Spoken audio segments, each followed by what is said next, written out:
Hello and welcome back to the final game of the Gigabyte Challenge number 5 in a best of 3 between Na'Vi and Mousesports. This is going to be the third game of a best of 3 between both teams. The first game, Mousesports were able to take a win, and the second, Na'Vi were able to pull one through. It is worth noting that on the first game we were playing on Luxembourg servers, and on the second game we were playing on US East, so that might have something to do with it, although I hate pointing the finger at ping either way. I'll be one of your casters for today. I'm Grandisv, and I'll be joined by Heflatv. Welcome to the cast, I guess. Weeha! There we go. Yep, game number 3, the deciding game here. And yeah, did you notice what server this is on now? The third and deciding game. I'm pretty sure this is on Lux. Okay, so yeah, there might be the advantage we are looking for. I mean, Mouz, that GG in the second game. Like, it came really unexpected. We were already talking about, like, how they're gonna break high ground, that it's a nice window of opportunity and everything. And before I even finished my sentence there, the GG came out. And sometimes it's better to, I don't know, give up on a very demoralizing game and just go next. Because if you say, like, hey, we are overall a better team, we just had, like, a shitty start and everything. So they want to go in game number 3 and just want to seal the deal here. I guess they're very confident. So I guess the GG was justified, even though I think they could have tried to make some nice plays while Na'Vi was trying to maybe go high ground there. Then again, with the pushing power, we saw it already in the mid. Like, they pretty much they got away with murder as well as destruction. Like, they came in as a wrecking ball, destroyed 1-2 buildings, and came out without casualties. So I think they could have just replicated this into any other lane. So the GG justified. But let's see, third and deciding game. Let's hop into the draft and see what we got. Well, as far as the bans are concerned, something a little bit different from the first couple of games. A lot of, I would say, maybe respect bans against Mousesports, banning out the Lycanthrope as well as the Axe, not wanting to give either of those heroes away, something that they're comfortable with playing. And so those were banned out, and Tidehunter and Batrider taken out by Mousesports, as I believe... Yeah, so they banned out the Batrider because they wanted to pick up the first pick, Brewmaster, which they did end up doing, which left Doom as well as Wisp in the pool for Na'Vi to take. So a lot of heroes we've been seeing banned out very consistently have been left through, and we'll have to see how it's going to work out for both of these teams. I mean, Doom being the direct answer against the Brewmaster, like having a Doom initiation on the Brewmaster without him being able to go for the Primal Split, that is absolutely worth it. And Mousesports now, they actually go for the Disruptor. Like, I was expecting the Disruptor on the last game already, where we had the IO and everything, but in the end, it really felt like the Disruptor wasn't even needed, because I talked in the game about it. Like, the IO was just used once for a nice, no, twice actually, for a nice escape, but besides that, like, it didn't really work out. Like, we talked about it. I mean, the trade in the creep skipping lane, it was pretty much one creep wave for the other, and besides the first blood, it didn't really give them any advantage, and they shared the XP amongst 3 while the others did that amongst 2. That didn't really work out. They had no offensive relocate whatsoever. They also didn't have the heroes for that, and so the IO was a wasted hero slot in my opinion last game. Yeah, pretty much. If you're not using the IO relocate consistently throughout the game, you're really missing out on what makes that hero so special about just the global presence and the offensive potential it brings with some other heroes. Disruptor was the return pickup from Mousesports, probably against the Wisp. Being able to drop the Static Storm when they're relocating in is pretty strong and is good at countering that. But Mousesports, with their next 2 bans, banning out the Faceless Void and the Centaur, leaving pretty much every Wisp combination left in the pool for Na'Vi to take their pick of. Tiny, Sven, Chaos Knight are all left in. Yeah, absolutely. There's a lot of things they can go for, and yeah, IO Tony it is. So the big fat stone man and the little light bulb, like pairing up Fnatic style. Let's see. Do you think this is mid tiny IO dual lane against Brewmaster? Yeah, that's definitely a laning option. It might change depending on how the rest of the draft goes, but as of now, I'd say that's probably where they're going to be laning this. It is on the dire side, so dual lane mid with Wisp Tiny is a little bit weaker. You can't have your Wisp stacking as efficiently. Which might mean that they shy away from that laning option. But either way, I think it would still be solid and would keep the Brewmaster down at least a little bit, putting some pressure with the Wisp harass at least. Yeah, I guess. But let's see how this goes. I mean, this is I mean, right now we see only 3 heroes of Navi, but those 3 heroes, they are very solid, as well as already an answer towards like what Mouse has been picking. The Brewmaster is getting countered by the Doom unless he's really fast on a primal split.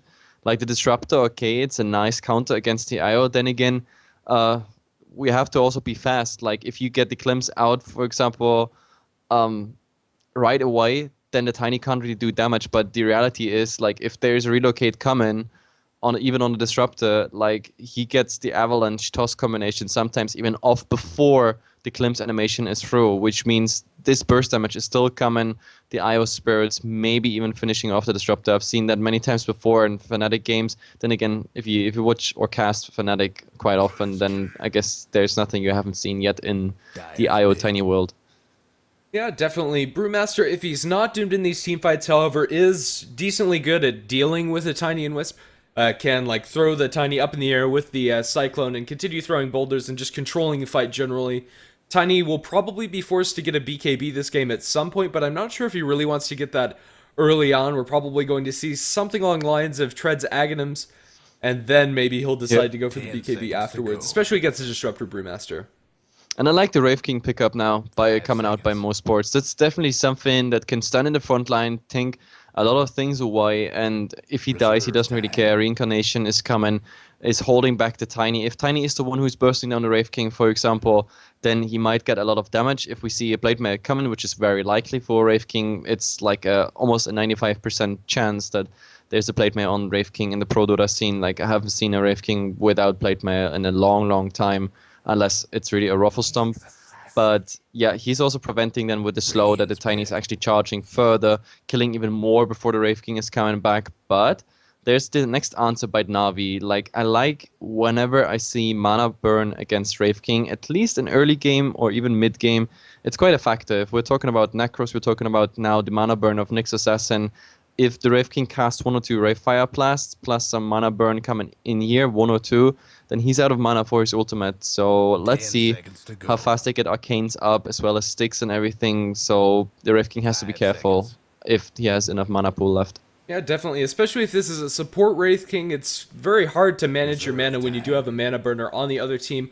Also, Doom has the option to pick up a mana burn creep if he really wants to spite that Wraith King. If maybe they're playing it in a core position, he might decide to do that. Although a little unconventional, could be something fun to look out for. Yeah, which creep is it actually that brings the mana burn? It's the Satire thing in the 4 camp, and that's only 100 mana burn. That's, you need a lot of, I think it's a 4-second cooldown, 5 seconds, 4 seconds, something like that, and 100 mana. It's nice if you have a nice standoff situation, but like effectively to burn the mana down of a Wraith King, unless you're talking about early game, no, I don't think so.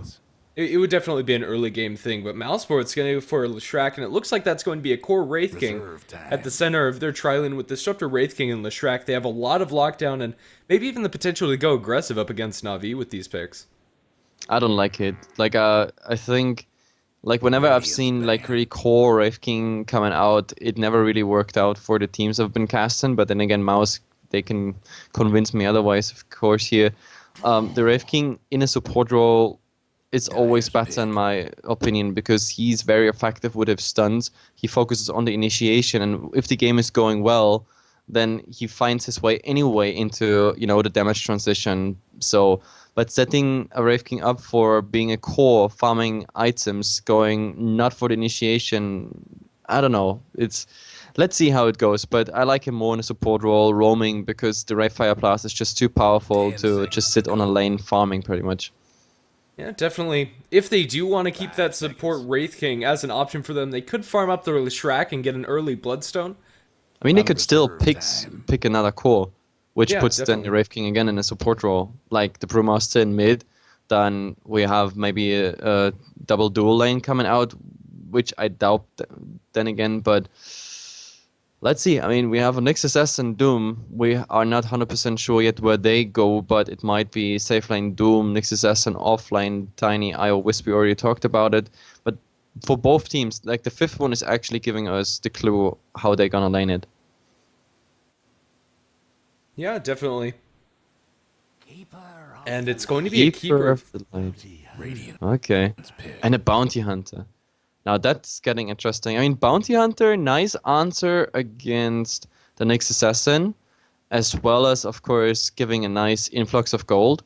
Then again, the Keeper of the Light. Like, I mean, cool. Tiny can spam a lot of things. Doom is also a hero that needs a lot of mana early on if he wants to spam his stuff. Like, mostly he's keeping his mana very low with just, like, having Devour on cooldown. There's barely any mana left for Scorched Earth.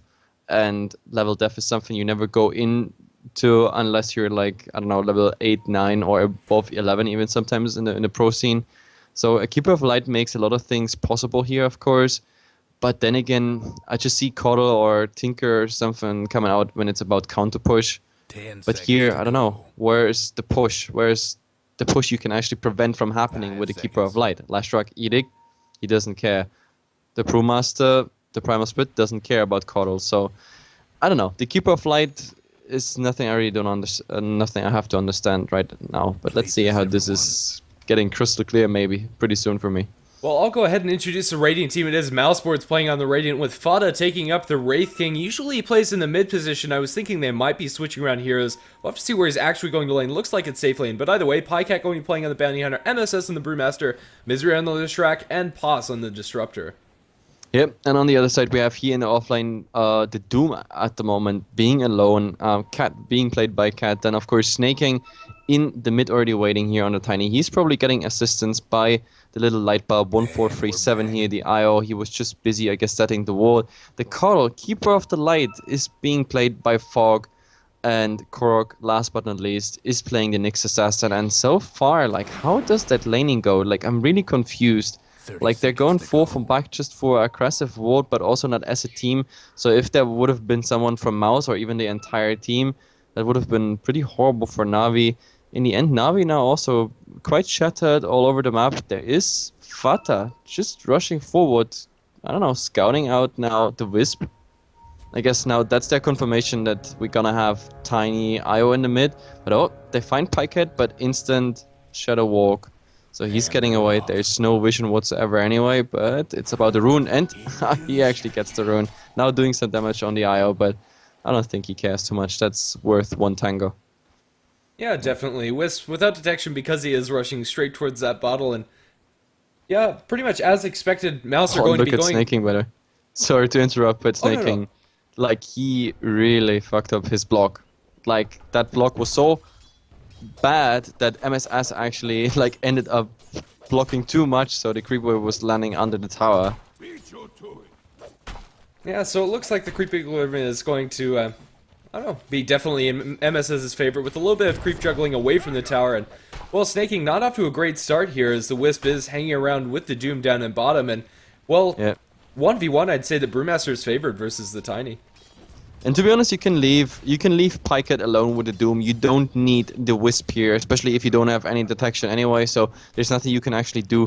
In the mid Snaking, he needs the assist, he needs the mana, because, yeah, you already saw it, like, sooner or later, I don't know if he goes for a 1-1-1 build here as soon as he's level 3, but as soon as he can spam Drunken Haze on Snaking, his last hit will be so insignificant and he will really fall behind. I mean, right now he's holding himself quite well, 5-0. Versus a 5-1 on the Brewmaster, but if that remains the same, that's, yeah, to be seen. Up top might have some action. We have a stun going away of Cork. The follow-up splitter from Misery will land. Nice body box coming out from Fado. Will they have enough damage? It looks like they will. He's going to turn around for a stun. We'll catch out all three with the Coddle Blast on top, but first blood drawn by Pos. Yeah, I mean, Fogt is trying to do some damage here, but unfortunately the Wraith King just having too much HP, and yep, with that self-use, they might actually go for it again. I mean, nice reaction by Korok. I mean, instant spike Carapace, but the problem is, like, they just needed to wait, and the split Earth then coming after the spike Carapace faded. That's, yeah. I think they can even repeat this. What they just did, they can repeat it, and now level 2, they not just have the Thunder Strike as burst damage potential, they also have the Glimpse back if you don't escape. So Fata, he's the guy who's starting it. As soon as the Ray Fire Blast is coming out, from there on, I think either Coddle or Korok will die. Yeah. For now, at least Na'Vi playing Korok, back. Yeah. Well, they're going to start with another stun. Will be Carapaced again by Korok. The Split Earth is going to be mistimed a little bit, dodging a lot of that damage. And it looks like he's going to survive here. They have a glimpse, not going to throw it out, however.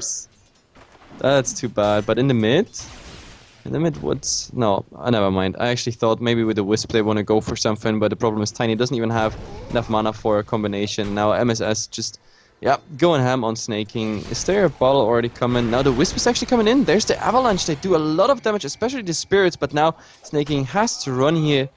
Like, this is the power of a Brewmaster. Just like Tiny IO, and he's absolutely not impressed at all.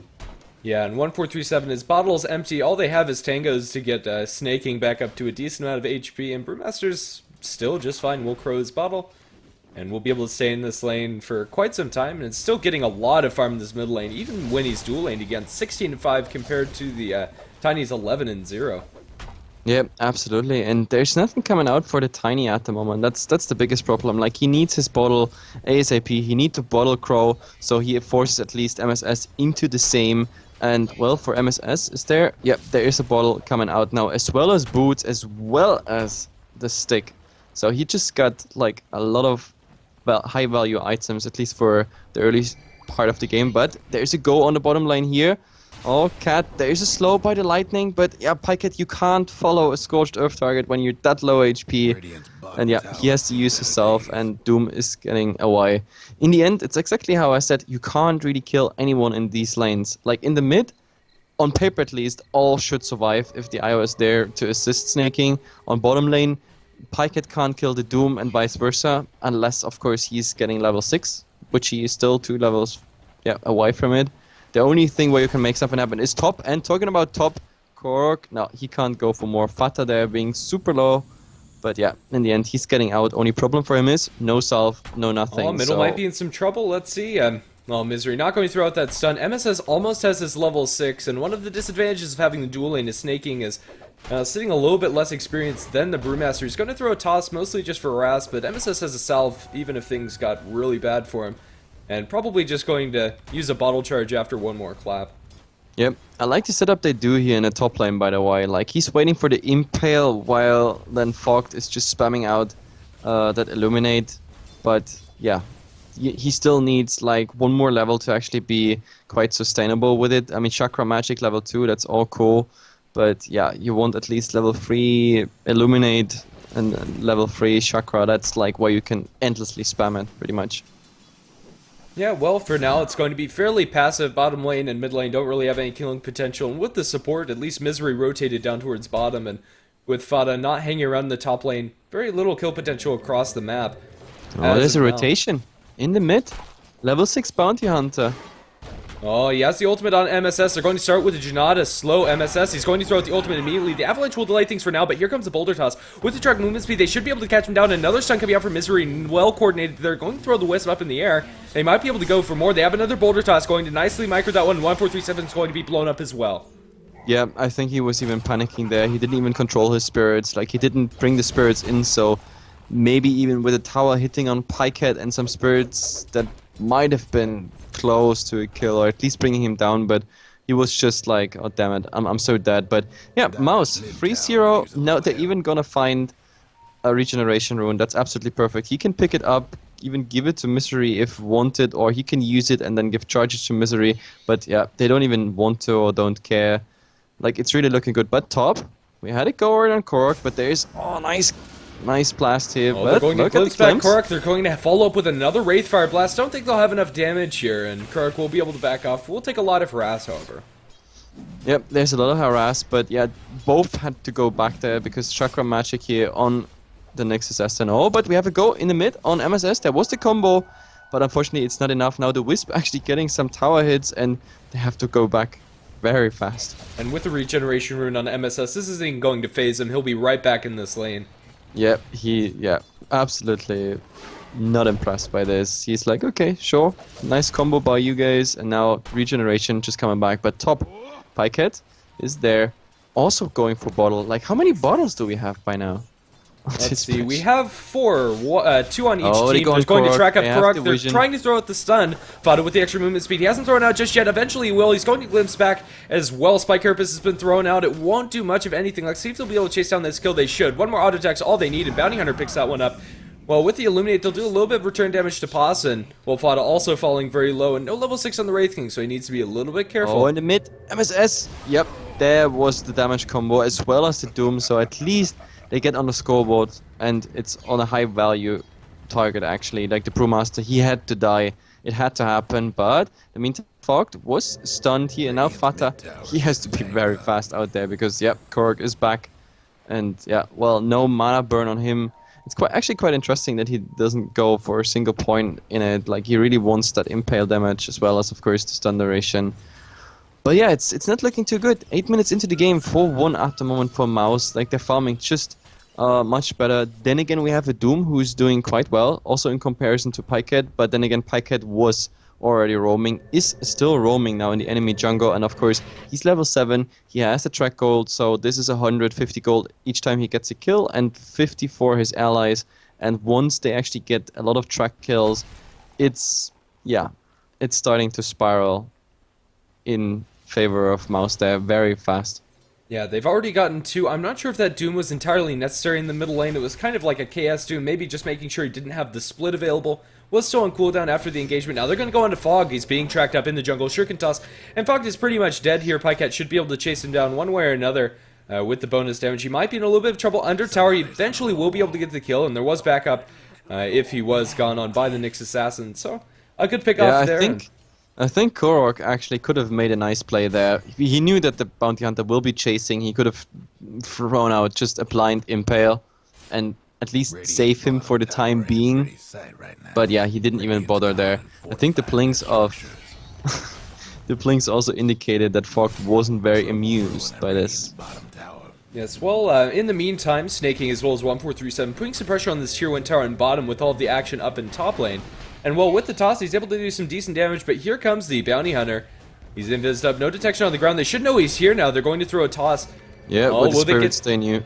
Yep. They're going to get the track onto 1437 and glimpse back the Tiny. This could be a big pickup for them. The clap is coming out from the Brewmaster, and, well, Snaking's pretty much dead. He's going to buy before he dies. Avalanche will delay things for now. Another track thrown out in Shurikatas from long range will get that kill. Yeah, that's really too bad. Unfortunately, there was no instant heal coming out whatsoever. The Doom is going probably for Midas instead of...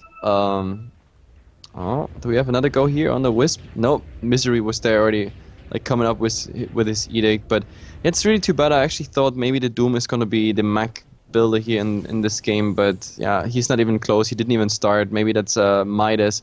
The problem is for Midas, I don't know, it's not too late. Not at all, and it's always nice to see like a very, very fast farming Doom, but then again, he can't really carry this game through, and I don't know, judging by the impact he had in other games, I don't know. Let's see, but in the mid, I think we have a go on Misery, but the Avalanche absolutely missing. Now the Spirits and everything is still gonna do quite some nice damage, but Snaking is now dark. No, actually, they go for the Wisp, and Pycat, of course, with a double damage, and now Snaking also in trouble. There is just one more hit needed, and Pycat just getting a double hit. And actually, if he wants to, he could. There is...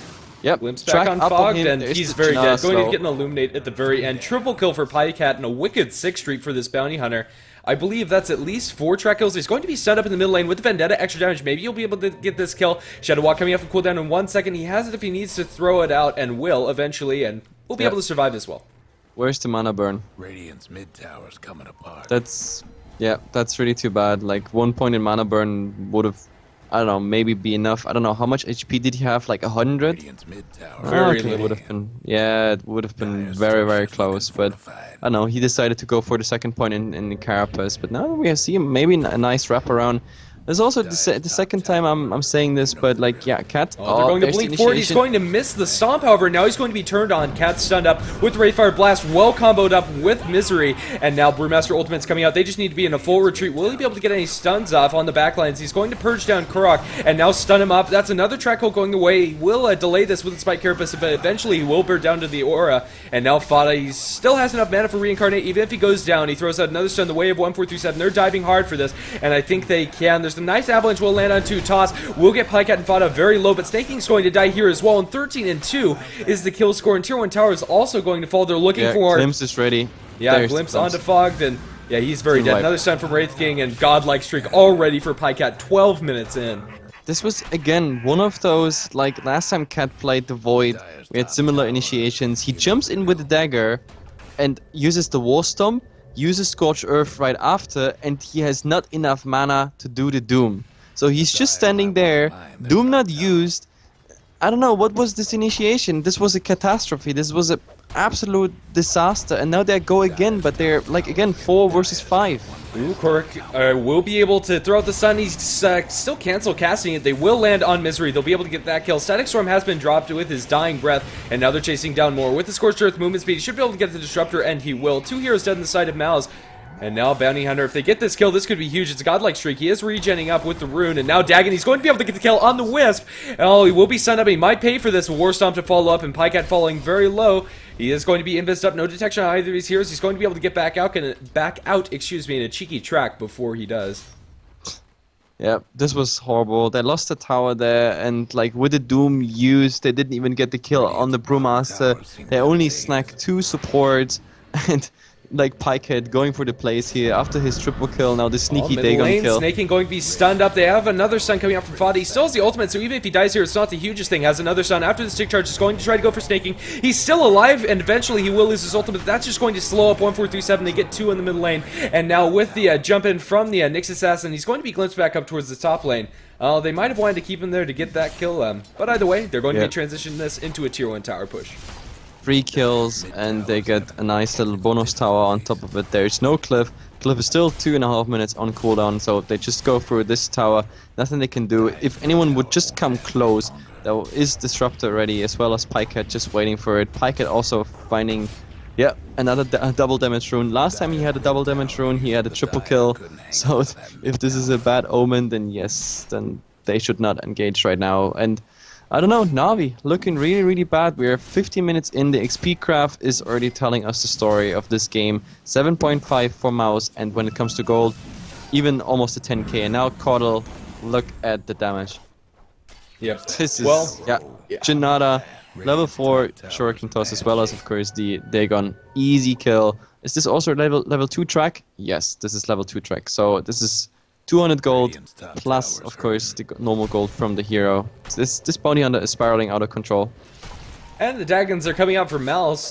Wraith King going Second one. Yep, Wraith King's going to clean up his next one, and more recipes going the way of the Bounty Hunter with those track kills. And these heroes are just going to fall so quickly on the side of Na'Vi. Yep, absolutely. This is not funny anymore. Like, the Bounty Hunter can just open on any target. With level 2 or level 3 Dagon, he can just one-shot Coddle, Wisp, etc. And like with the second Dagon now, it's just crazy to burst damage. They just have to coordinate it a bit. Like, it's easy for them. This is becoming very fast, a very horrible game for Na'Vi. Yep, well, it looks like we're going to have a fairly large engagement down the bottom lane. I think, in a way, back in this game, they need the Aghanims on Tiny, but he's nowhere close. No components up on Snaking. No, not close. Not even remotely close. He just finished PTs and Bracers, has nothing in Stash or Courier. Like, what he really got is, everything he got is in his inventory already. This 400 gold is, like, really, it's, I don't know. Well, at least it's reliable gold. Yeah, he won't lose it, at least if he dies another time. 0, 5, and 2 on You have Snaking. to find always something positive, right? But guess finding so. something, Pycat is finding Snaking here with the Wisp. I mean, Wisp could relocate, but they're gone. Yeah, Beyond Godlike streak for Bounty Hunter. I believe that's 3 Beyond Godlike. Or something like that. They're getting a little bit of wraparound. They're going to go on Misery, but with the drums, he's still decently tanky with the follow-up stun from the Doom. They should be able to get that kill. On the backlines, look like we're going to have a little bit more of an engagement. Oh no, everybody's just going to back off. At least they got revenge here for the little light bulb, who just got like subbed out. But yeah, the more value kill, of course, would have been the Bounty Hunter. But then again, if you look at it, they don't even have the detection whatsoever. Nobody has even a dust. And a dust is, in my opinion, even better against a Pycat. Oh, they're going to look at it. glimpse back Snaking for it, and it looks like he's going to die yet again. Relocate not available for the Wisp. Actually, he used it very well timed there, and they're going to lose the Wisp for the Stag Storm also on the ground. So a lot of ultimates wasted for that, so well played by 1437 at the very least. They go for the Wisp soon. Or do they? No, they go back. This was actually very nice played, so everything they threw at them was in vain. Like the Primal Spread out, but I still think Mouz has advantage enough to still go for a fight even without Primal Spread. Yeah, definitely. Let's see. Doom and what is the Doom going for? Well, I don't know, he went for the Blink Dagger, he doesn't really have all that much. He just accidentally ate one of the small wolf creeps, so doesn't have the aura, just the crit. So, I don't know. More issues plague the Na'Vi side. They really need that extra damage if they want to even get one kill in these next couple of team fights. But as far as next items are concerned, I'm not sure. Snaking.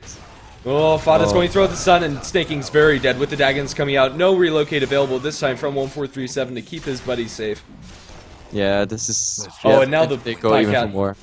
Pycat is just exploding the little light bulb, and Fog could just, he's just happy that, I don't know, he just didn't get spotted out. But talking about spotted out, MSS just blinking in there for a casual shopping spree, but if he knew that Fog was there, that would have been an easy free kill.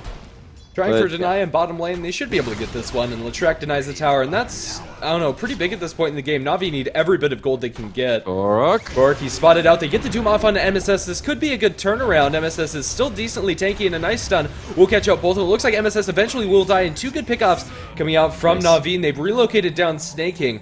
Oh, a little too late. But Pycat is already there, but the Sentry Ward is scouting him out now. There come the Plings, but...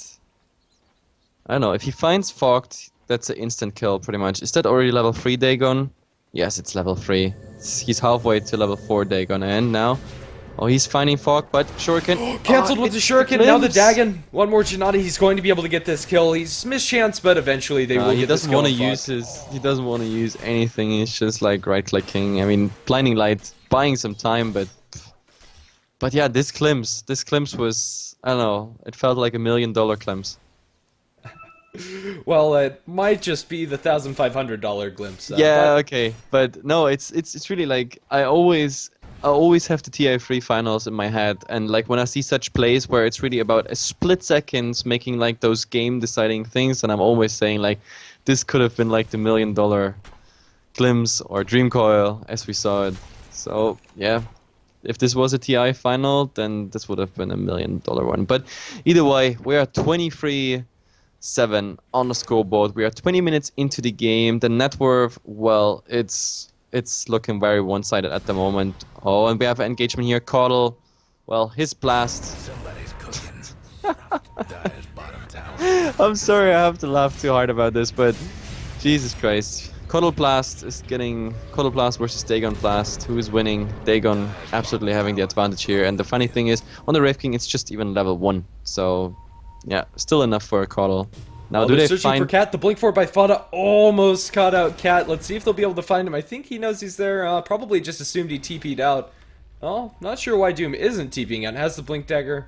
Yeah, what does he want there? I mean, he can have a nice engagement, of course, with Doom, but where is the rest of the team? That's the biggest problem. Of course, they have a relocate, so he could go there, but then again, Fata has reincarnation, so... Yeah, I don't know, and Fada has backup in the form of Pycat. They might just turn this terribly if they decide to go. I think Doom should just get out of there. Oh, yeah, that's also the reason why Pycat is like in Shadow Walk all the time. But Korok is also coming. It's like stealthy action here, like commando style, but yeah, they're not gonna find each other. Korok is looking for something he won't find. This is also just level 2, which means, yeah, it's fading pretty much soon. And Mouz instead, they're just coming mid. So Doom, he's sitting there for what, 2 minutes now in the trees? I know High said it's safe, but doesn't mean you have to stay there an entire game. And in the mid, we're gonna see soon some damage on the tier 2 tower, as well as Fog already being tracked, which means Pycat is just waiting to come in there. Level 4 Dagon. That's a 700 damage burst. Oh my goodness, that was 2 Dagons, and that used to be a Keeper of the Light, but that's nice. Okay. Well, at least Fog does. He has to laugh himself. I mean, it's pretty hilarious. That's level 1 Dagon, that's 400 plus 700, that's 1100, minus of course the magic absorber and everything, or like reduce. Still, too much for a Caudle to take. And well, the siege is going to begin. No Roshan or any funny business like that, just straight up on this tier 3 tower, and I'm not sure they're really going to be able to initiate into this. Well, for now, Mouz will back off though. Yep. The problem is at the moment, like with these Dagons coming out and focusing on the support, it feels like shotgun gaming. Like sooner or later, Pycat can take out one target. Like Janata, Dagon will be enough. He probably has even the Shuriken for another target. as well as, of course, the track gold coming all the time here. Like, Koddle might die just by right fire blast plus Dagon. So 2 supports are instantly taken out, and then they only have to deal with 3. And for that, they still have a Primal Split. They still have, like, Klims and Static Storm and whatnot. So, I don't know. But Na'Vi, not yet in giving up mood. So 5-man smoke, but they won't find anything. There are some plings here and there, but yeah, no one near anything. Yep. And well, none of this Dagon funny business for MSS. Going to finish up the Aghanim Scepter 23 minutes in, and this next ultimate's going to be very scary. I mean, if you just look at the vast amount of magical burst damage coming up from them, that's 2 claps, and that's pretty much a dead Coddle anyway. Even if they don't blow a Dagon onto him. And it looks like they're going to fight up top track, going the way of Snaking. They're TPing back the Wraith King, now the Blink Forward. Coming out from MSS, he's going to throw the Boulder Toss to Snaking, he's just going to be zapped. Nice relocate, will keep him live actually. Towards the mid lane, and now they're looking for more fog going to be thrown up in the air by the Wind Panda, brought back down with the Purge, and they'll blow up the Coddle. Not sure if that was a tracked up kill, I believe it was. Oh, but Korok is sticking around. Oh, just to help the Wisp to get out there, but the problem is, oh my god, but no detection. Like, Korok might have risked his life as well, but yeah. Mouz doesn't even have any detection on any of the heroes, so they're not even interested in Korok. I mean, Korok so far also not being dangerous this game at all. Like, he didn't find any level now. Oh god, in the mid pass. Just both instantly blink in opposite direction. Just they don't want to engage. But Fata wants to engage. There we go. He finds Korok, but Spike Carapace. Now MSS just coming in, slowing him. There's a nice little... Oh, he makes it for the kinetic field. That's, of course, a small chance to get away. But Cat just declims back, and he has to run now as well, because they're done with Korok. And the next target will be, of course, Cat. But, yep, he at least has a TP. Oh well. This is not getting any prettier. Yep, definitely not. It looks like he ate a Dagon, and well, there's another one. These poor supports, this must be a terrible game to be a Whisper or Coddle here. There's just nothing they can do. They can't be anywhere near these fights. I think he pretty much did as good as he can do this game, is saving his Tiny. And well, the silver lining for them is I guess that Snaking is going to get himself a 25-minute Aghanim Scepter, at least finish that before the game. And this was just Wraith Fire plus level 3 Dagon. That's enough to kill the Wisp. And that was just a Wraith King. A Wraith King who can anytime just jump in. He doesn't care. He doesn't even go for plate mail. It's really just a troll game. Level 4 Dagon now, each and every kill. So we have Pyket now. Does Pyket have level 5? Yes, we have level 4, level 5 Dagon. I'm just waiting till we have even more on someone else. But Disruptor decides to not go on the troll train. He actually buys a gem, so now Korok is also... I mean, Korok surviving all the time because of Vendetta and Blink Dagger, but now with a gem, that's also a tale of the past, pretty much. Because, yeah, he's gonna die next time he's been seen by the Disruptor and Klims. Yeah, also Misery working towards that Bloodstone. He's going to have it very soon, and... Well, the Leshrac, excuse me, is more farmed than the Tiny on the enemy team, and this is a support Leshrac, mind you. Yeah, I don't know. If it wasn't abundantly obvious, Na'Vi are not really looking that great in this game, and just sticking it out because it is the grand finals of the Gigabyte Challenge number 5.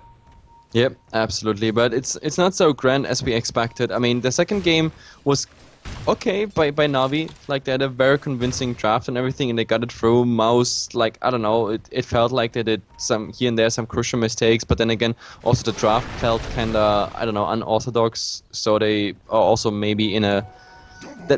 oh god, in the mid. Yeah. Dagon Shirk and Baboom, that's it. It's, I don't know, it's too fast to cast. Pretty much. Let's see. I don't know, for now, Mouz, their lineup isn't that great at pushing, except for... They find Korok. Yes, they do. do. If he goes to the right, he finds Cat. If he goes to the left, he finds Korok. But the problem is, he's not the one who's wielding the gem. Who actually has it? Is it Pyket? Yeah, Pyket got it.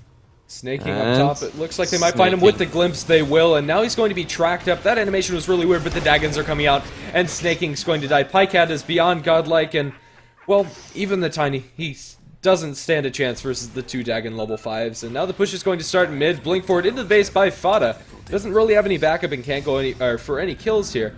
Yeah, MSS is there with the They're ultimate. not even interested in it. They really, like, who cares about base and objectives? Like, I mean, they have level 5 Dagons, 2 level 5 Dagons soon.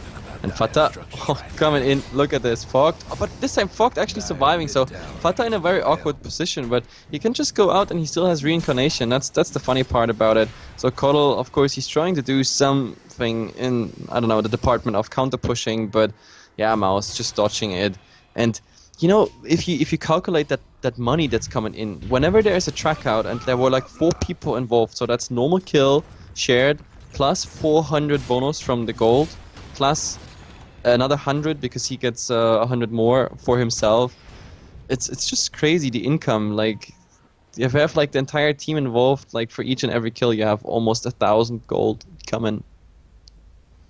Yep, and that's what makes these little support pickoffs so much more important for Mouz, especially earlier on. At this point, they've kind of fallen off, but if you just look at the gold graph, not even sure if I really want to, but it's pretty much, yeah, I don't know. 22, yeah, 22, 23k. It's looking dire for Na'Vi on the dire side here.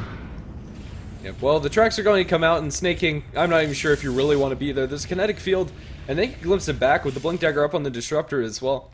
If he ever gets any further than this, and they'll back off for now. And I mean, the funny part is Na'Vi is not GGing out. They're like standing at their base, saying like, okay, sure, why not? But at some point there will be the initiation. I mean, they have to. And there we go. Glimpse back onto Snaking. No, not really much follow-up. Avalanche up. Really weird blink from Fata. And now the blinking from MSS. A very scrappy engagement to start things off. They should be able to get these to the zaps. They're going to wave 157. Mechanism keeps it alive for a little bit longer. But then Pycat going to throw his level 5 Dagon into the poor Wisp. But now, tier 3 tower down. Range Barracks pretty quick to follow. And now Snaking going to be stunned up. They get a couple of these pandas dead. But now the Stag Storm dropped on top. And there's really no way that Na'Vi can fight into this. Doom is thrown the way of Misery. But with the Bloodstone, he'll be respawning very quickly. Speaking of respawning, Red Team going to throw out his ultimate. And while the Shrek is actually going to... Oh no, he'll take down eventually. Just going to stay here. Didn't get denied. But GG will be called out by Na'Vi eventually during this fight. Another kill looks like we'll have on Korok. Do we have the Dagons available? Yes, we do. It's... I don't know, there's not much to say. Mouz was just owning this game. Those Dagons... Like, the decision on the Wraith King to go for Dagon, that was really... Like, after the triple kill in mid that Pycat got, that was... From there on, they switched into troll mode. And yeah, Fata has... Yeah, troll fetish. So he was like... I have to troll with Pycat here. They had a lot of fun, that's for sure, and I had a lot of fun casting with you. So my name is Heflatv, your Kran is V. We're Heflatv here. If you like it, follow us, as well as, of course, on our social media, Facebook, YouTube, and Twitter. The VODs will be up shortly after the game, and yeah, congratulations, Mouz. $1,500, easy for a free game, for a free day tournament. And well, Na'Vi, at least they got some practice. They had a nice game too. And $500, so it's not the worst case scenario for them. Well, yeah, that about sums up the Gigabyte Challenge, at least Gigabyte Challenge number 5. I'll leave the stream on a little bit longer. We'll run some ads, so if you want to support us, go ahead and stay tuned so you can watch those, and it would be wonderful if you would. But yeah, thanks for casting with me, Heflatv. It's been a pleasure, and well, that'll be it for today, at least on Heflatv 1. Don't think we have any other games going. Yep. See ya!